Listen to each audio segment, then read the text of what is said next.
First time, and I'll start with what we call a refuge prayer, which I talked a bit about last week, and I'll talk a bit more about it after I've said it. And it's just a way of bringing our mind towards the inspiration. So we go for refuge to the Buddha, and we go for refuge to the teachings, and we go for refuge to the people that bring us the teachings, generally the lamas.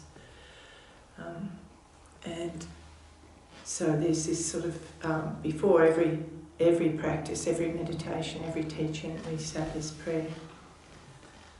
I go for refuge until I'm enlightened to the Buddha, the Dharma and the highest assembly. From the virtuous merit that I collect by practicing giving and the other perfections, may I attain the state of a Buddha in order to benefit all sentient beings. I go for refuge until I'm enlightened to the Buddha, the Dharma and the highest assembly. From the virtuous merit that I collect by practicing giving and the other perfections, may I attain the state of a Buddha in order to benefit all sentient beings. I go for refuge until I'm enlightened to the Buddha, the Dharma and the highest assembly. From the virtuous merit that I collect by practicing giving and the other perfections, may I attain the state of a Buddha in order to benefit all sentient beings. So first thing, someone, after last week, someone asked me, why did we say the prayer 3 times? And I was a bit stumped.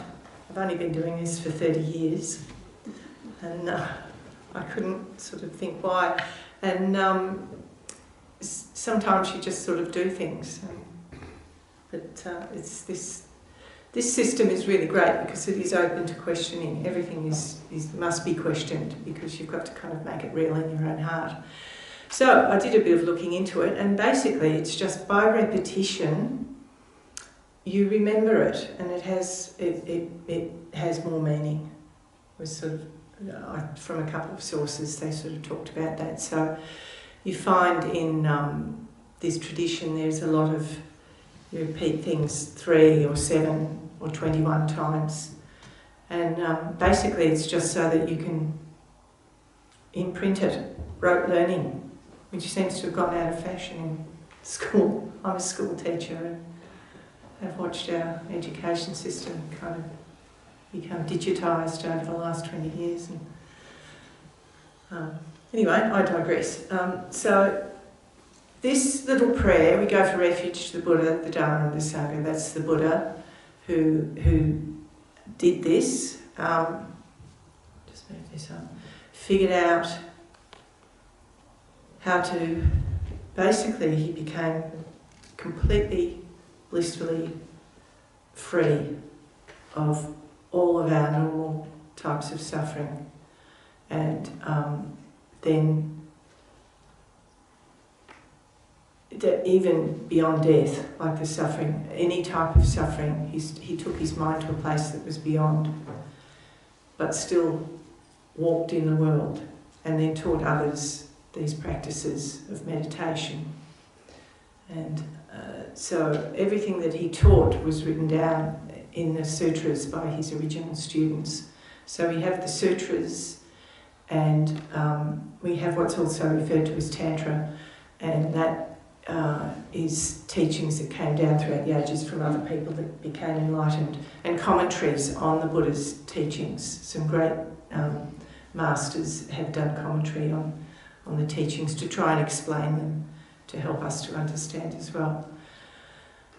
And then all of those people are the Sangha, all of the people that teach us, that have been studying this for a very long time and have had the realisations, are what we refer to as the Sangha or the highest assembly. Sometimes the prayers use different wording. So then it says, from the virtuous merit that I collect by practicing giving and the other perfections. So we talk a lot about virtue, and it sounds all very holy and Catholic or whatever, but it's about just creating positive energy in our minds.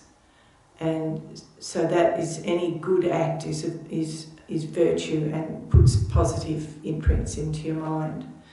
And so collecting merit by doing these virtues, your mind becomes freer and clearer because it's less stressed about stuff, about getting stuff or being angry or whatever. And so then they talk about giving and the other perfections. So there's this prayer, it contains the whole path basically. So giving and the other perfections is the I haven't thought about this before I came in here. So you've got giving, morality, patience. Did someone say patience? Thank you. Joyous effort, meditation, and concentration. So your practice starts with giving, and when you're giving, I talked a bit about that last week, that in the moment of giving something, you're thinking of the other, you're not thinking of yourself. When you get a present, you think about the other person, what they might like, and you give it to them and you hope that they like it. When they like it, you feel good. You get some good vibes from that, and that's cool. It's a virtue. It's a positive thing to do. So you can give by giving things, money, or giving your time, listening to someone, and many different ways of giving. But in those moments, you're not thinking of yourself. And you can't, the Dalai Lama says you can't have two contradicting things going on at the same time. You can't have hatred and compassion at the same time. You've either got one or the other, and you develop habits of these. So the more you give, the more you are generous in your heart, and less concerned about me. And we find that with generous people, there is joy in it. And we appreciate it when people are kind, when they give to us. So we do just generally see it as a good quality. And then because you're sort of getting less stressed about getting things for yourself, you might let someone have the last piece of cake, or you might give your last $10 that you've got in your wallet, or something. But it's not that hard to do. It gets easier and easier to do. So you're able to, and you don't give beyond your limits either. There's, especially at the beginner stage, you don't sort of think, oh, if I give everything away, I'll get enlightened. And it doesn't work that way. And there are people that have done that, and they end up in a bit of trouble because then they've got nothing and they're really unhappy and they didn't get enlightened. So it doesn't work that way. So you give within your means. You give what's comfortable for you to give, and then you just kind of get better at it and become more generous over time. And then as you do that, you because you're less stressed about always getting things for yourself, you're actually you'll be inclined to make better decisions when hard choices come. So that rather than putting yourself first or really stressing out about something that you've lost or whatever, because you're less, you've been training your mind to sort of cling on to things a bit less. It's a little bit easier to make hard decisions and to let others win and to let go, so that you become more ethical in your choices. And then as you become more ethical, you develop patience. You don't get so angry. And wouldn't that be nice? To not sort of take the bait every time and not get stressed and anxious and angry. Even though, whatever's happened is real, it did happen. But you just don't take it that seriously in a way, or you're able to let go. And it doesn't mean you don't act in a situation to protect yourself or to remove yourself. And it doesn't mean you don't act to remedy whatever's going on. But you're not freaking out, you're not anxious, and you're not upset, but you're doing it with a clear mind. And that when you're angry, just from personal experience, I know it's absolutely true, you make really poor choices. You can act, they say never act in anger, because you just, that kind of immediate retaliation, you generally regret yourself anyway, or just make the situation worse. By confronting anger with anger, you just making the situation worse. Then you give the other person the excuse to bite back again, and then it goes on and on. But if you don't respond, and in the teachings they say it's like a piece of wood, you know, situations just be like a piece of wood. And if you don't respond, then they've got nothing, and it can dissipate. And it can also help, because perhaps I often talk about my sister, my poor sister, but we grew up, you know, very different people, and at each other the whole time, judging. It was like, what's she wearing? And she'd be like, what's she wearing? And it would be, you know, like normal sisterly, rivalry stuff. But, and, you know, and we... yeah, that's sort of how we grew up, and it got bad. It wasn't sort of fun, you know, as we got older. And I think there's probably a point where chances are I was a bit like this with my family. I was just sort of judging everybody and know it all and stuff. And when I stopped doing that, my relationships got better with everybody. And I realised that my sister was... you know, we knew how to press each other's buttons. So I could say things that would annoy her, and she could say things that would annoy me. So when I stopped sort of taking the bait and stopped sort of biting back, she became more comfortable around me.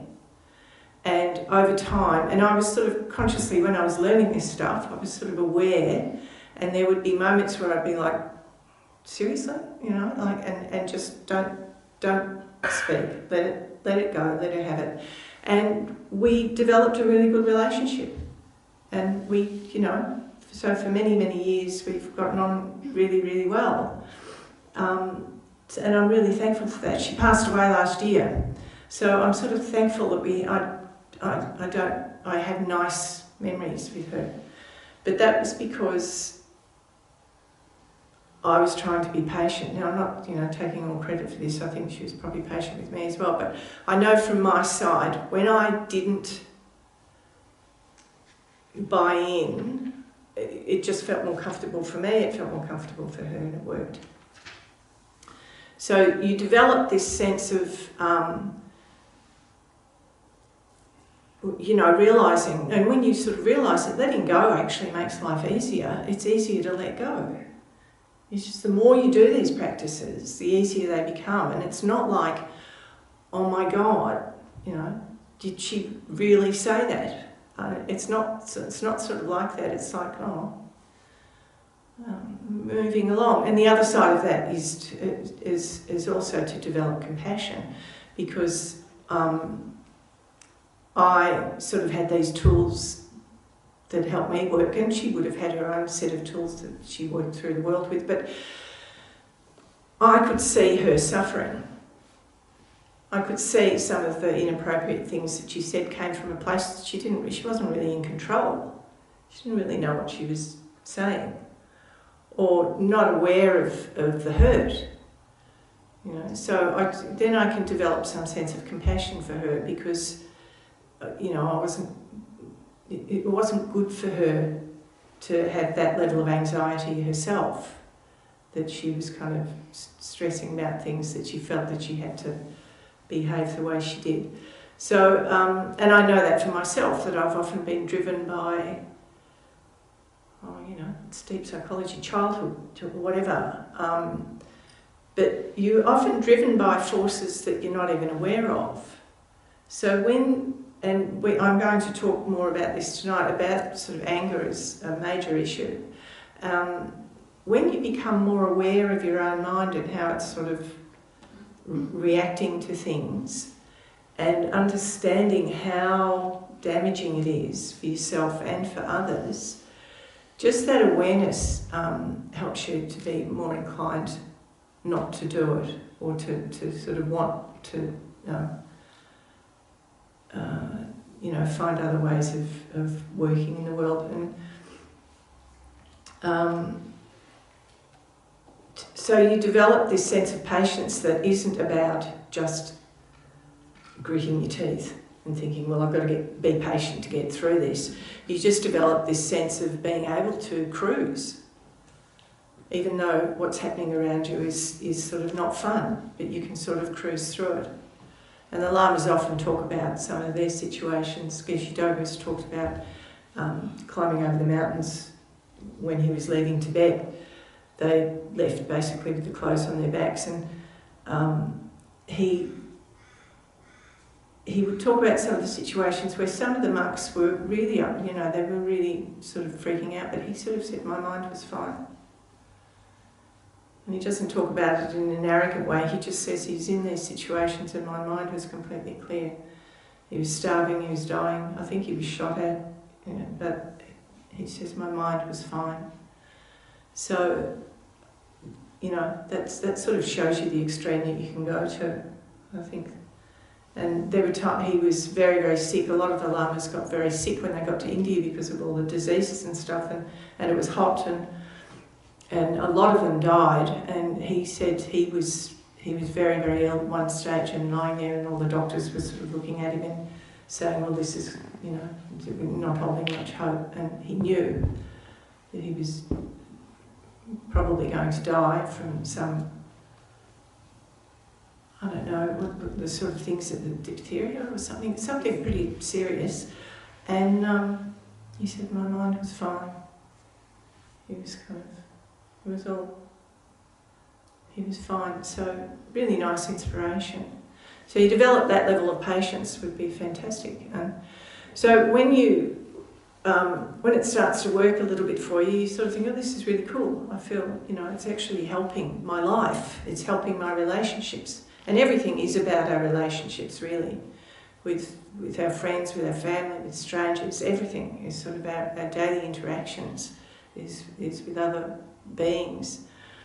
So then you develop this thing called joyful effort, and because it's hard, it's work. It's hard to keep mindful of all of this. So you have to enjoy it. There's got to be some sense of this is cool. This is this is fun, it's interesting, and you have to keep that level of joy to keep going, really. So, and then it all feeds off itself, so that you once you're aware that it's sort of making you happy, you're happy to do it some more, and then your mind is freer, your mind is clearer, and I talked last week about the clear, clear state, that our mind is actually a clear space and everything is reflected in it. And we think about our six senses working through the nervous system and into the brain. We're creating a reflection in our own mind. And because of all of those relationships, because of our whole life, the way I view things is different to the way anyone else views things, because it's filtered through my mind, it's filtered through my senses, it's filtered through my physical capacity. So everything is filtered and reflected in this clear space. And so when we meditate, we're sort of getting back to this sort of clear space and trying to clear some of the clutter. So through meditation, we become aware of how much clutter there is and how much chat is going on, and history and whatever, and future, and worrying about everything. And then when you're sort of in the meditations, you just bring yourself into the moment. And there's always this talk of bringing yourself into the moment, because the moment is really all you have. The past is gone, the future hasn't happened, all you have is this constant moment. And so all of these positive and virtuous sort of activity, by doing all of these things, your mind is less grasping after the things, or less worried about things, and it becomes clearer. It's a natural process that your mind becomes clearer and your meditations get better. So then that feeds more into it. that you want to do the practices because you're meditation, and you realise when you're disturbed it's very hard to meditate. So you're trying to keep these kind of positive states going so that your meditation gets better. And then eventually, when your meditation is really, really good, it goes to a profound state of nirvana, liberation, of freeing your mind of the grasping that is causing all of the problems. And that's another story. That's the whole that's the ultimate goal in all of this. And then as a beginner, you sort of, if you're Buddhist, you're working towards that, but you don't necessarily have to be thinking of that. You just, in your day-to-day life, everything gets a bit easier and better, and meditation helps. So this ultimate state, I'll probably talk about it at the end of the 4 weeks. It's referred to as the realisation of emptiness. And because, as I said, everything is filtered through our senses and creates a picture of the world, of everything in my mind,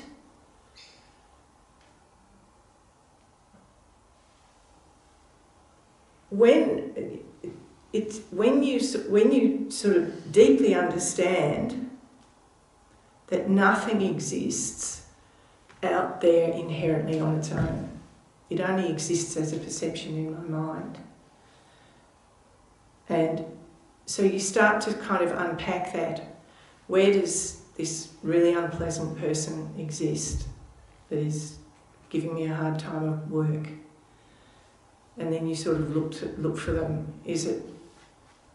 Are they inherently this awful, awful person? If so, that means that every person in life sees them as an awful, awful person.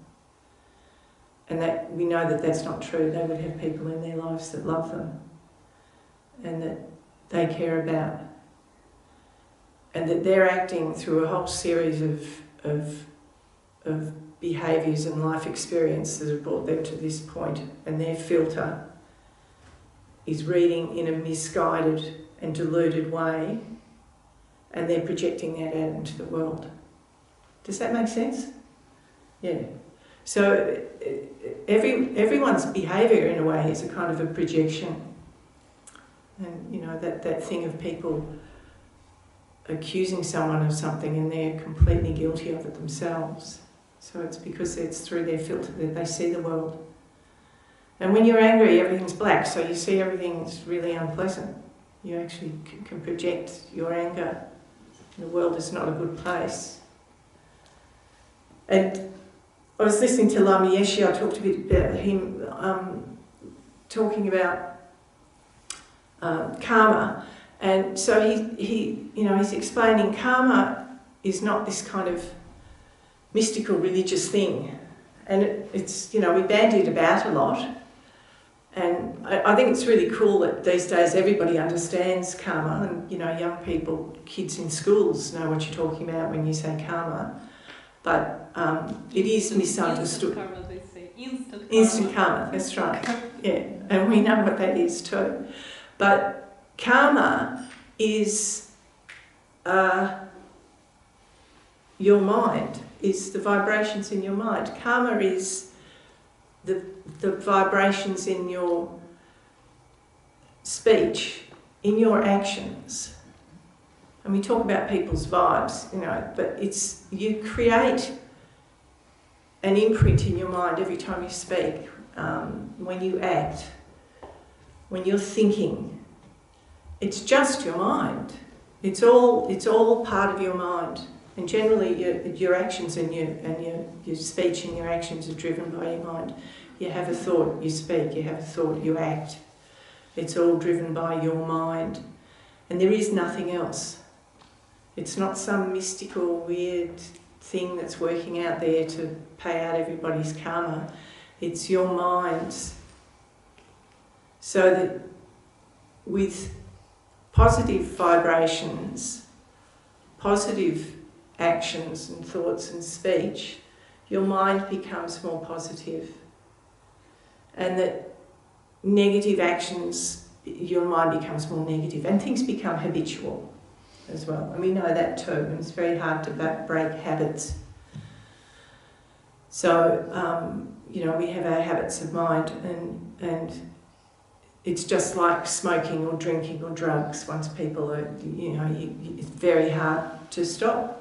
And it's very, you know, and unless you realise you're doing it, you're not sort of really open to sort of changing your mind. And so karma is its cause and effect as well. And we know that no energy disappears. Energy creates another, has an impact and creates energy. So that hit there was energy in my finger, there's energy in the sound.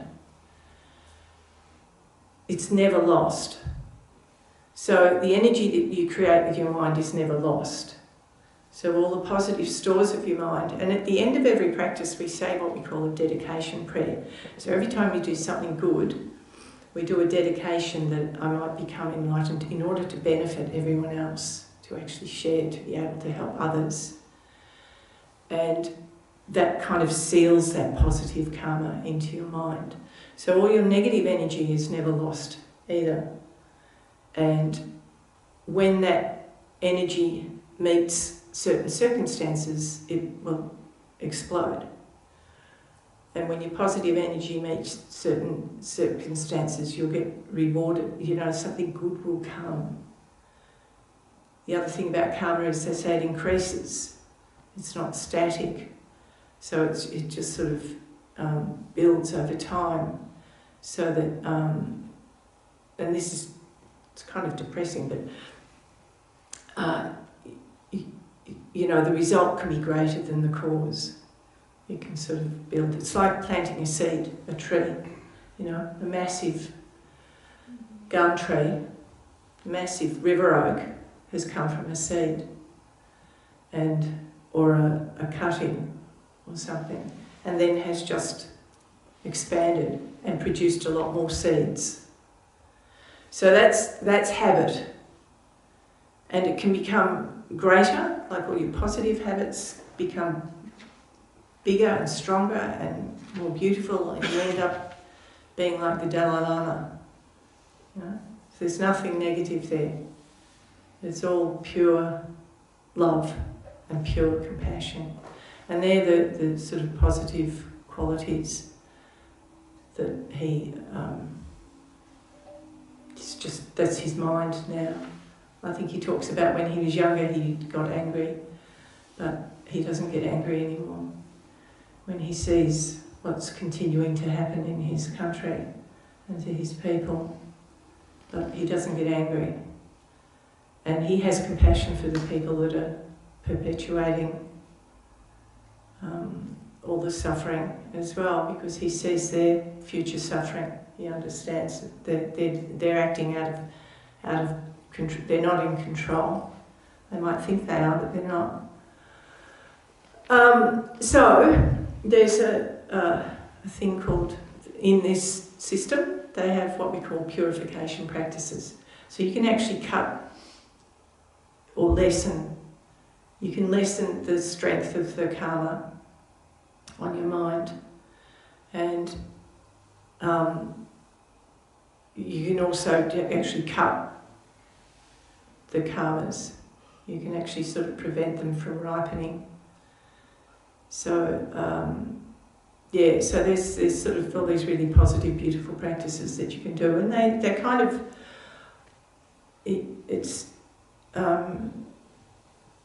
they work, you know.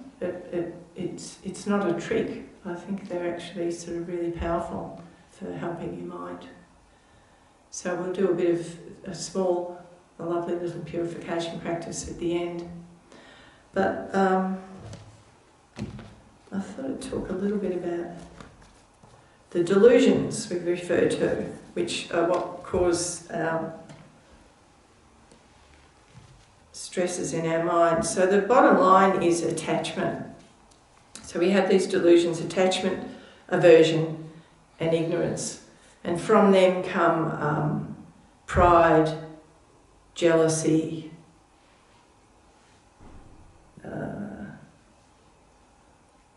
what else, Lucy?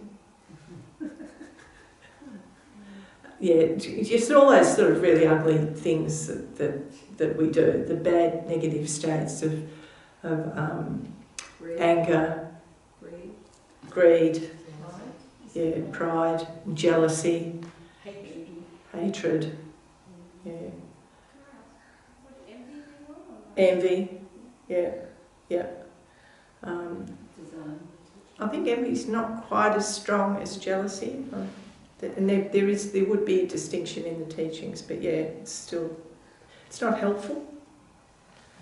The antidote to jealousy and envy is to rejoice. So, I'm just thinking, sort of in the Olympics that's going on at the moment. I've caught a little bit of the downhill skiing, or like the when they spin, I don't know what they call it. They leap off the thing and do a few turns, and someone got carted off in a helicopter to hospital. And I've just watched over the last couple of days. A couple of guys just said, they shoot off that thing at I don't know how many kilometres an hour and fly through the air and then face plant and slide down the mountain. Like it's wild what they do. But I think there's a couple of Japanese guys came first and second, and the thing that the boy did that won gold was extraordinary.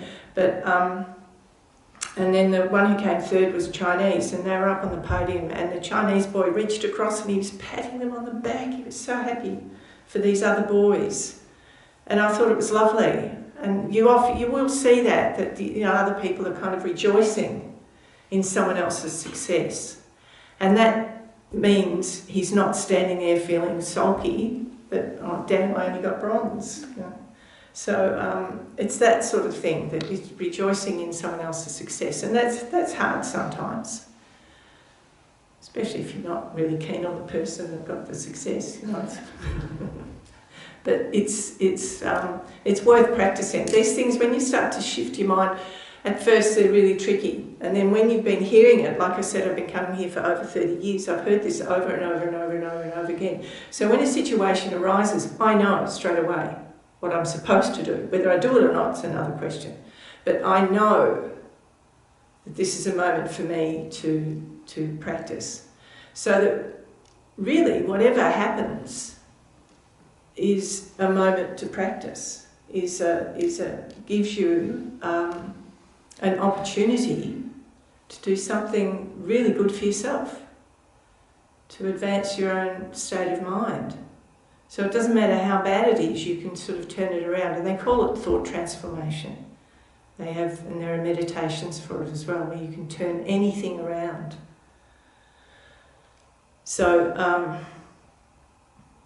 attachment is kind of the root of all of these negative states, and it's because we're just from birth, and Buddhism would say from infinite regressive, birth, lifetimes. We've just been trying to get happy for ourselves. We've just been I, me. And that's not to say, we're all really bad, selfish people. It's just our natural state. And that's why Buddhism will often talk about life is suffering, because our natural state is this kind of grasping sense of attachment that we have for our own comfort. And we think we're trying to get happy, but why doesn't it ever last? Or why doesn't it ever work? Or why don't we get what we're sort of after? And it's because it's an unachievable thing to get satisfaction for just grasping at things from external means is kind of unattainable, and that's why we're never fully satisfied, even if we're pretty comfortable and doing okay everything's cruising along, there's always an underlying sense of dissatisfaction or anxiety. And I was talking to a friend yesterday, and they're really successful and doing really, really well, and you know, running a business, and she's the sort of person, she does anything for anyone and everyone, as well as running the business with her husband, and hugely successful. They're doing really, really well, and she just doesn't stop. And she's sort of said, you know, with all this, you know, people don't realise what's going on behind the scenes, like what they have to do to maintain what they've got, and it's full on what they have to do to hold on to what they've got to maintain it. So it comes with baggage as well. So, you know, the lamas own nothing. I think they're supposed to have 3 sets of robes, and they rely on, you know, traditionally, and I think in the monastery, there's a monastery in India, there's about 4,000 monks, it's all run on donations, and that traditionally it was the families and the local community fed them, but they never, Geshe Doga will never ask for anything. You can sort of, and he just takes everything that's offered. People, you know, people cook lunch for him and stuff. And I cooked a disastrous lunch once. I tried to do a stir fry, and they didn't have a proper wok up there, and I stir fried all this food. And I'm a terrible cook. I don't cook, and so I put the oil in and stir fried it and stuff, and served it up, and put it in my mouth and went, what? It was sort of like, oh my God, this is so oily. It hadn't absorbed, and I was like, and I said, oh my God, Geshe, this is terrible. I'm so sorry. Seriously, it was so awful, and I was mortified, and I was just like, I was absolutely devastated, and he ate the whole thing. He just ignored me and ate the whole thing, so out of kindness, I'm sure. But you know, they never kind of ask for anything, and they are reliant on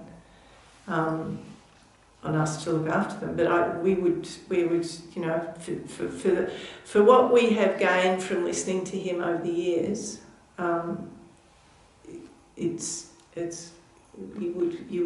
need him in the world. You need him teaching. You need him helping people and being a nice example. But anyway, that's not to ask any of you to sort of that you need to do that. I know we're in a Buddhist centre, so I'm sort of talking like a Buddhist here, but it's not necessarily, you know, you don't have to. So attachment. So we have to sort of think about the downside of attachment, and it is this thing of never being fully satisfied. You know, often when we get what we want, it wasn't what we thought. You know, we're not really happy with it, and we're in a constant state of thinking, well, the next thing and the next thing and the next person, and if only I had this or if only that. And we're in this constant sort of state and of trying to fix things or get things, or, you know, and just always thinking, if only, or, you know, when I've done this. And then something else will happen that we have to deal with. Or, you know,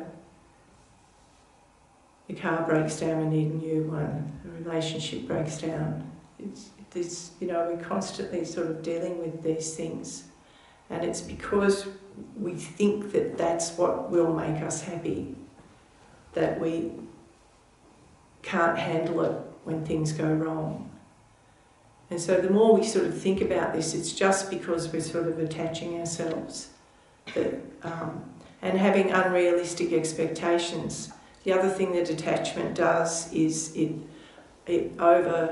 exaggerates the qualities of the thing. You know, with a relationship, you meet someone and you sort of hang out and you think they're fabulous and stuff, and you kind of ignore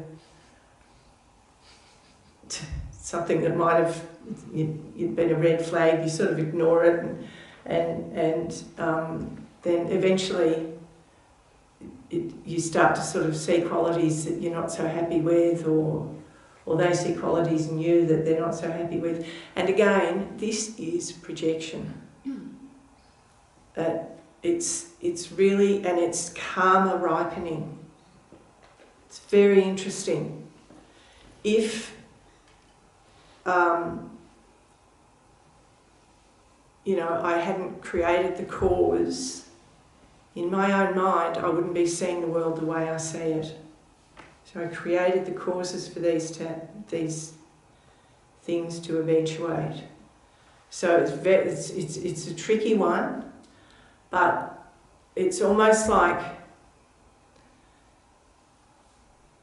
the bad qualities that I'm now seeing in someone didn't exist before. It's like it's my projection. It's very interesting. So, and it doesn't mean it's not bad. Doesn't mean it's you know, it might be a harmful situation. It doesn't mean you don't protect yourself. It doesn't mean you don't move on. It doesn't mean any of that. And and karma doesn't mean that it's your fault, that it's you're to blame. It just is like the law of gravity. What goes up comes down. And so, again, then we have to sort of look at this sense of reality. That person doesn't actually exist in the way that I'm perceiving it. It is a projection of my mind. But also, yes, they're behaving badly. They're creating negative karma. And then you can sort of look at the causes and effect, and often say, you know, say with a bad relationship, say if someone's being violent, you will look into their history and that there will be a history of violence in their life.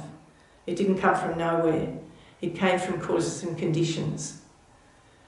There was a progression for that person to become violent and out of control. And so then they can become an object of compassion as well, that they're sort of out of control. Does not mean you don't protect yourself. None of it means that. But it's just that we have these seeds within us that ripen when you meet a certain circumstances. You know, and you think of the other people in people's lives, and they have different relationships with everyone. So, yeah. So it's attachment that is kind of at the root of all of our negative behaviour. And then attachment to your own, what you want, what you need, what you're not getting, what you're demanding, and blah, blah, blah, can make you behave very badly. Causes you to sort of, if you're not getting what you want, you get angry. If you get what you didn't want, you get angry. So, and then anger is really, really destructive. Attachment, we can't see it so much. We think attachment is sort of, you know, attachment's different to love. Love is actually a positive and good feeling, and it doesn't mean we don't love people and have loving relationships. But love is really, the definition is wanting the other to be happy. So you love them and you want them to be happy. So even someone who's really nasty and horrible, you want them to be happy.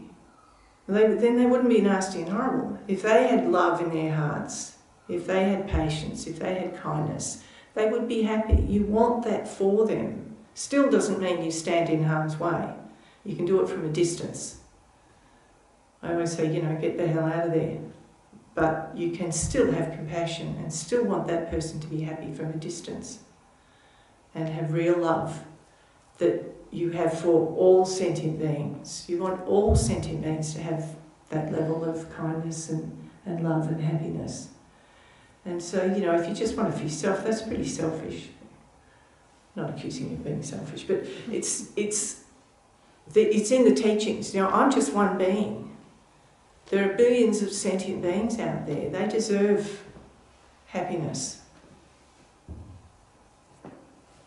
You know, on an equal footing as much as, and I deserve happiness as well. But all other beings deserve happiness as well, good, bad, indifferent. We can think of some pretty nasty people out there in the world at the moment. And if they understood real love, if they understood real compassion, they wouldn't behave the way they behave. They wouldn't do what they're doing. And you want that for the world, for all sentient beings.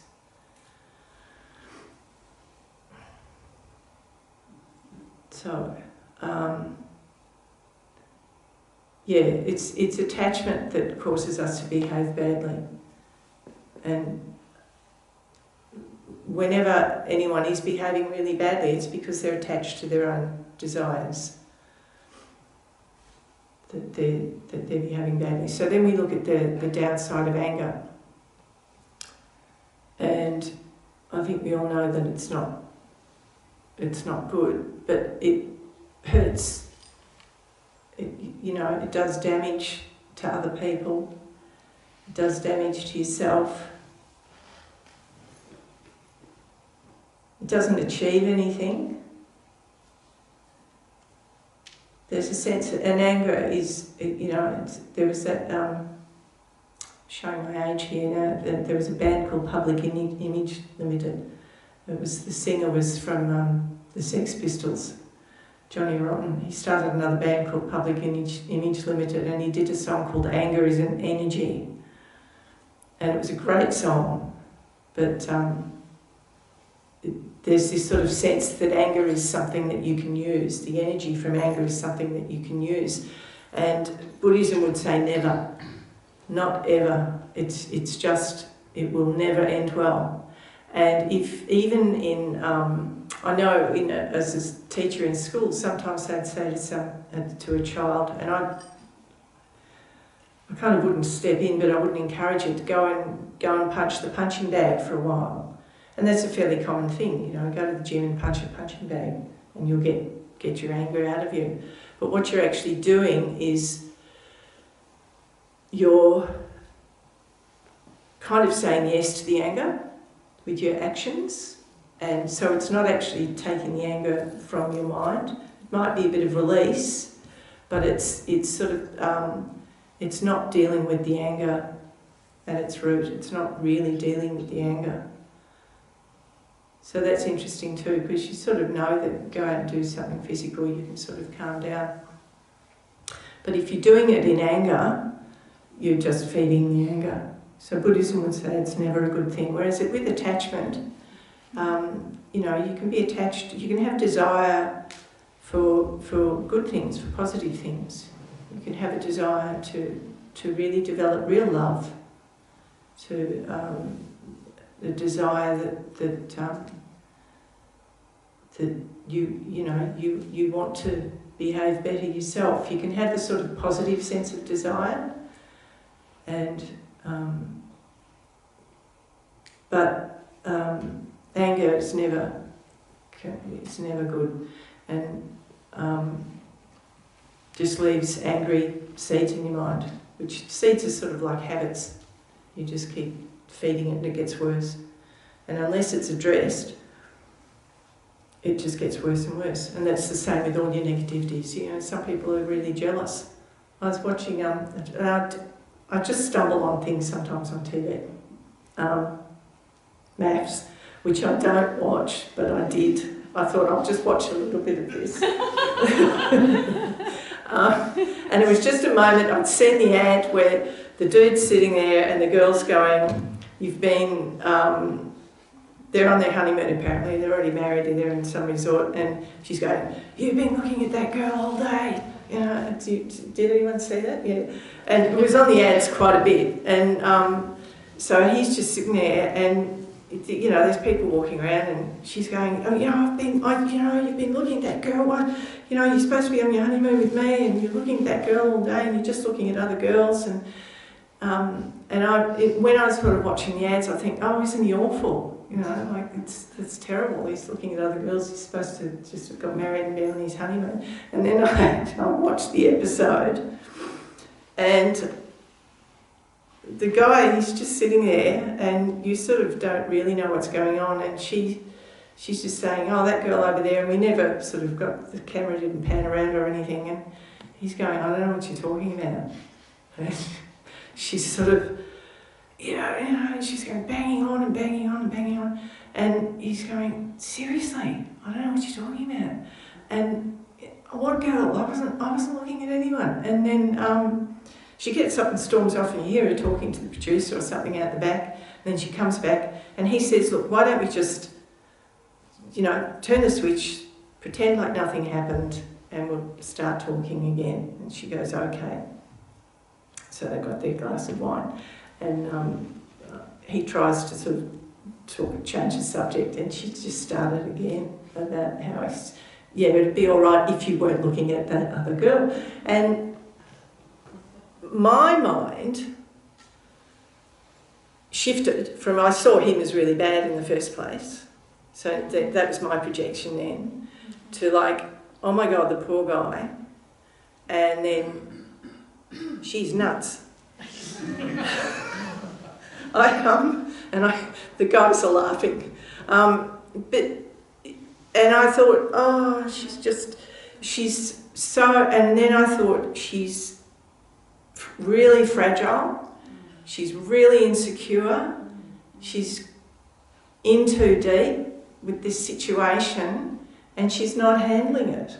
So I was able to kind of see that she's deeply unhappy and was just so anxious and paranoid, and it blurted out onto him that he was behaving badly and he wasn't. And so it's really interesting, and that's what anger does as well. We see bad when we're angry. We're willing to accuse and to carry on and not listen, and very hard to sort of pull yourself back when you're in the moment as well.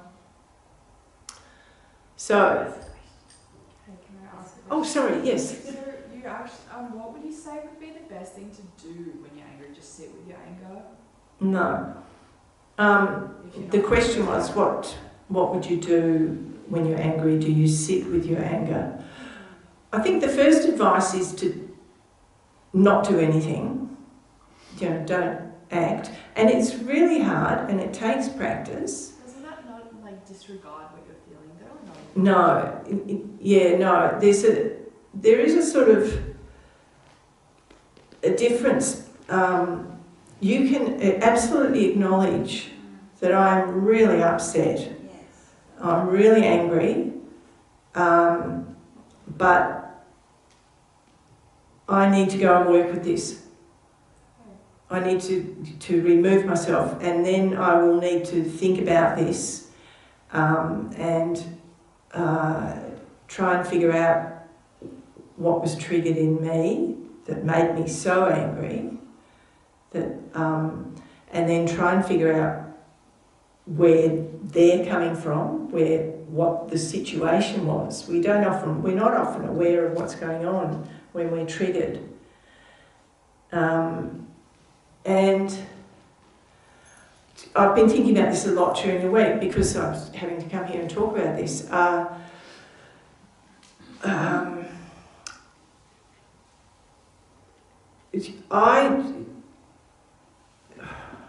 I say this? You know, mea culpa. I have behaved very badly in my life. I've done things when I was younger, and not so young, but at the time I felt justified and have sort of moved on, and that's what we do. But as I said, nothing's ever lost.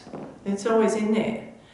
And I'm kind of getting older now, and you get a bit more reflecting when you're in that kind of downhill trajectory. And there's one particular thing is coming up in my mind quite a lot, and I thought, at the time, I actually thought, you know, it was an okay thing to do, and then over time I've sort of realised it wasn't very good, and that person has now passed away. Not my sister, you know, I had a lot of trouble with a lot of people in my life. So I was sort of thinking, why is this coming up now? You know, what's going on? And I realised that I had carried anger that I wasn't even aware of, that motivated me to not behave well myself. And I wasn't even really aware that of the motivation for what happened. Scary. To think, you know, like, and so I would say, if anyone else relates to that, if possible, one of the things is to apologise. If it's not, I mean, you know, sometimes people just they won't want to talk to you anyway, or whatever, or you don't see them and you won't be able to. But if it's possible to just say, I really, you know, I think apologies, saying sorry is really good. It's really important. And when we do these purification practices, which I'm going to do now, you sort of, the first thing you do is regret, to carry regret.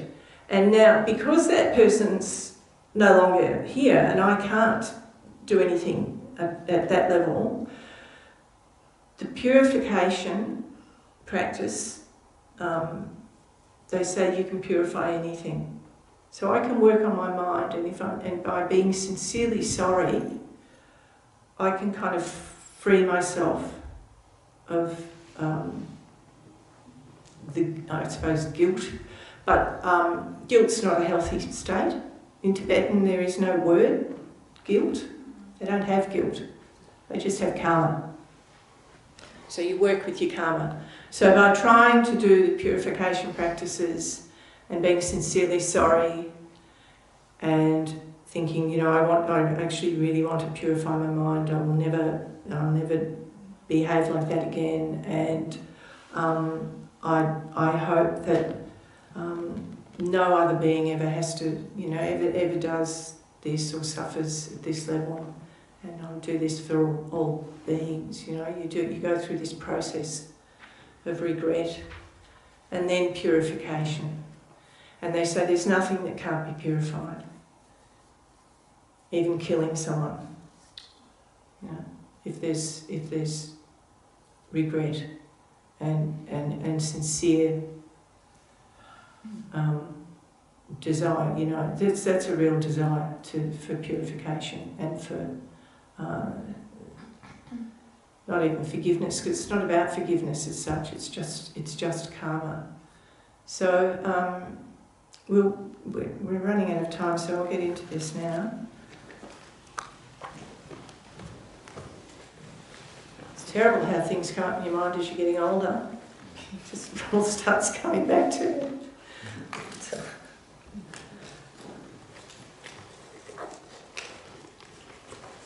I did some good things too. I remember a conversation between two ladies, absolutely beautiful, standing in their immigration in France. One was around 102 years old, and another one 92 or something like that. And the older lady called another one that girl. Really? You know, she did not perceive her as an old woman. Right. She was just a girl for her. Yeah. Because there was 20 years difference. But for us, they were just old ladies. Yeah. But between them, there was huge difference. And that's a perspective as well. That's just from your own point of view. You view the world from your age and whatever. I was just thinking, also, I saw a show about death and dying. They don't come up very often, but it was on TV, and they were talking to people in a hospice, and these people agreed to be filmed, basically, as they were sort of on checking out almost. And one man, he was pretty old, 90-something, and he started crying, and he was something he did when he was 17 was what was playing on his mind. So there's no escape.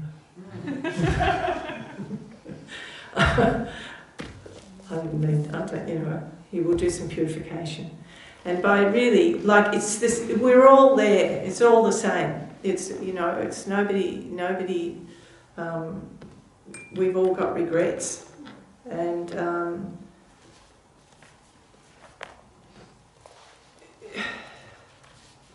just by starting to work with your mind is positive.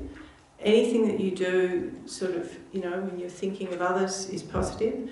And any meditation, any practice that you do is seen as a purification in this tradition. Like, all of your meditation is a form of purification.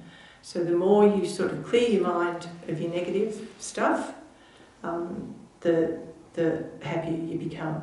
And just understanding that everybody is suffering. And it's not just me, and it's not just us, and just because we've come here tonight, we're not the only ones.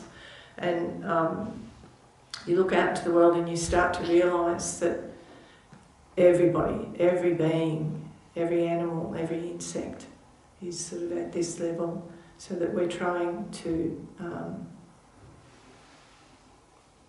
make things better for ourselves and for others. So, just sitting with a straight spine and relax your shoulders. If you're on a chair, it's probably good to just tilt your hips forward a bit and relax your shoulders. The Tibetans have the left hand down and the right hand on top with the thumbs touching. It's sort of an energy thing. And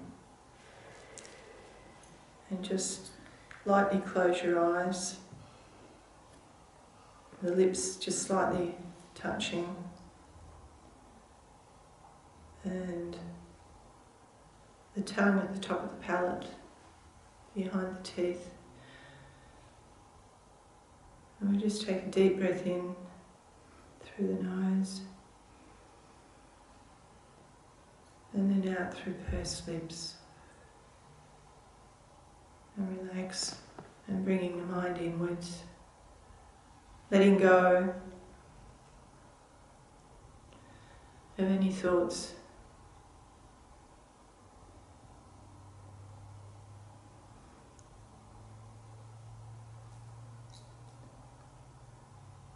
And then think of your mind as just this clear space. And all the sensations are just passing through.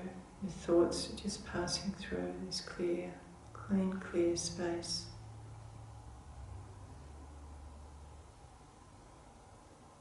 So we bring the mind to a beneficial reason as to the motivation for doing the meditation, such as wishing to become more free from negative energy so that you can be more helpful and less harmful to others. Turn your attention to your breath. So just breathing normally. And observe the full duration of every inhalation and exhalation.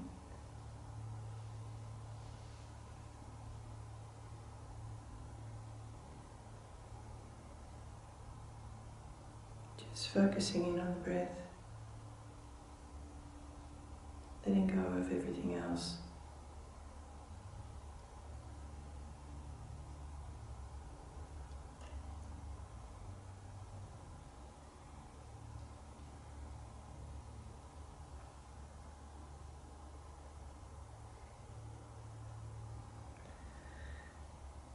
Now imagine that when you inhale, You inhale all the positive energy in the universe. It enters your body in the form of pure, blissful, radiant white light.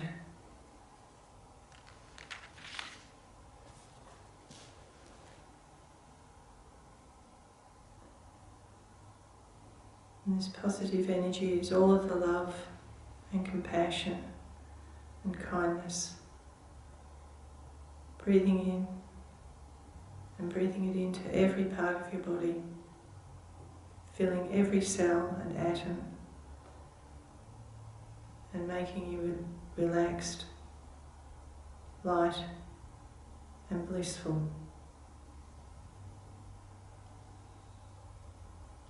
So with every inhalation, breathing in all this positive energy in the form of blissful white light.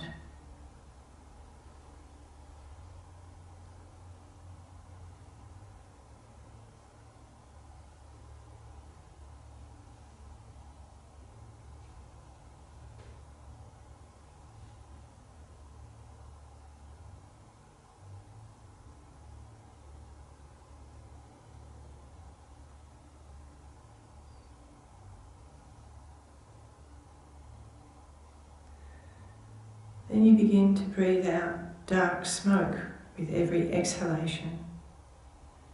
Imagine that all your negative energy, past mistakes, distorted conceptions, and disturbing emotions leave your body with the breath in the form of dark smoke or fog.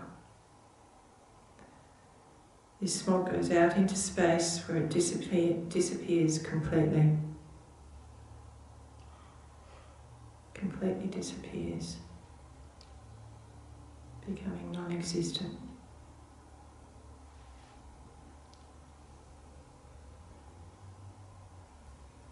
And feel confident that you have freed yourself of every trace of faults and negativity.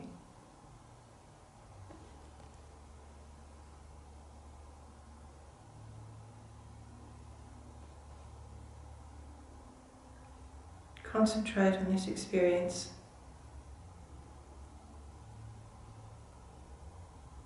Breathing out the dark smoke of your problems and breathing in the white light of good energy.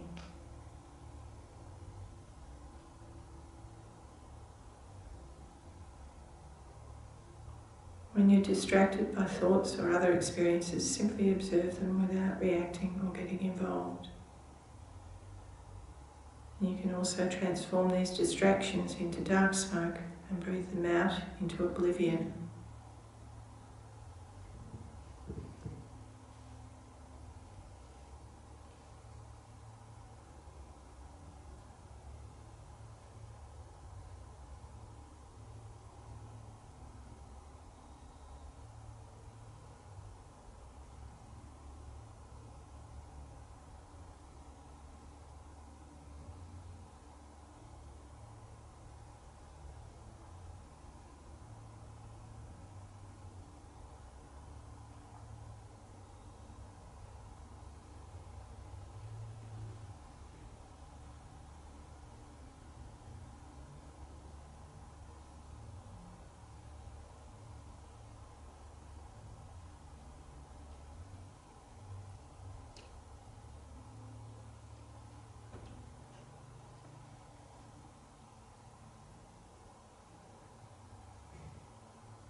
So we conclude the meditation by dedicating your positive energy to all beings, finding everlasting happiness and peace of mind. Just gently bring your mind, bring your awareness back to the room.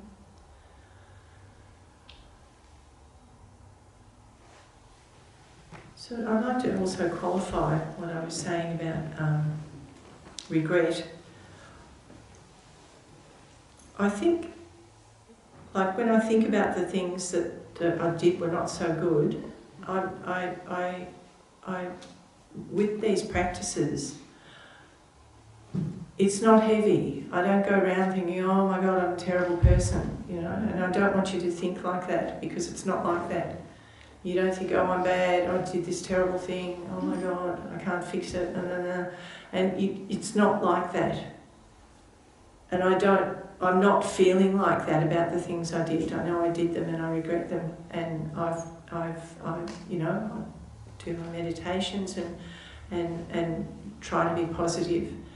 And over the years that I've been coming here, I've become lighter and happier and more positive in amongst all of the, I know I've behaved badly, but you just work with it and work on it. And the worst thing you can do is go, oh, I'm a terrible person, I did all these terrible things. And a sense of hopelessness is a negative state as well. So you don't need to do that. You seriously don't need to do that, because we've all, we'd all be a mess on the floor if we did that all of the time. So I really, for me, this is all really positive, and you can. That's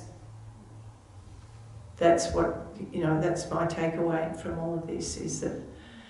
But by owning your stuff, you can free yourself from it, and you can't free yourself from it until you own it. And like I said, I was driven by an anger that I didn't know.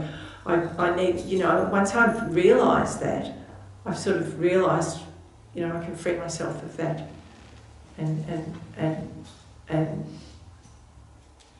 not be angry and not be upset, and know that I'm doing the best I can. And you just go out and you be as positive as you can, and bad things happen, and then we try and have the tools to deal with them. And meditation's a really good one. So that purification practice, you can take that with you everywhere, anywhere in your day. If you just need a moment, you can just go and take a moment and breathe in all of the positive and fill your body. It can shine out from your body, and then you breathe out any negative feelings. And with anger, it's work. You just have to think about it. I might talk a bit more about it next week, but it's definitely work. But I think the first thing is to think, well, it's not good for me. And I had a situation at work, and I'll stop talking after this, but I had a situation, I think it's helpful, where I was so angry, like the injustice of what was going on, and it was very real, sort of narcissistic boss or whatever, and it was very, very real. And the thing that worried me the most was that I was angry. I was angry about being angry. I was so angry that I was like, I know this is really bad. I know this is really bad for me. It feels bad. You're tied up in knots and it feels really bad. And I thought, I've really, really got to work with this, because I'm really upset that I'm angry. I hadn't,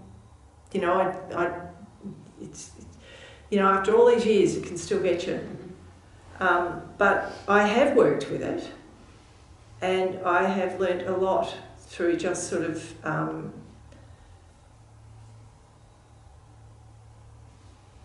understanding the everything that I was talking about.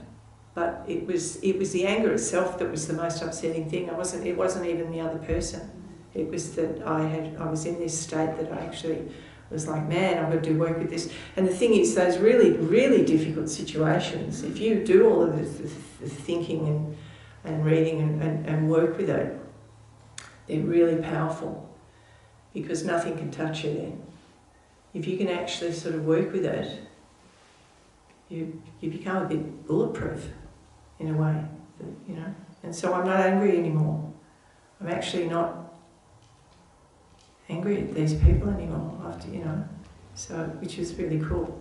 Maybe a little bit. But, thank you. Well, there's tea and cake in the dining room.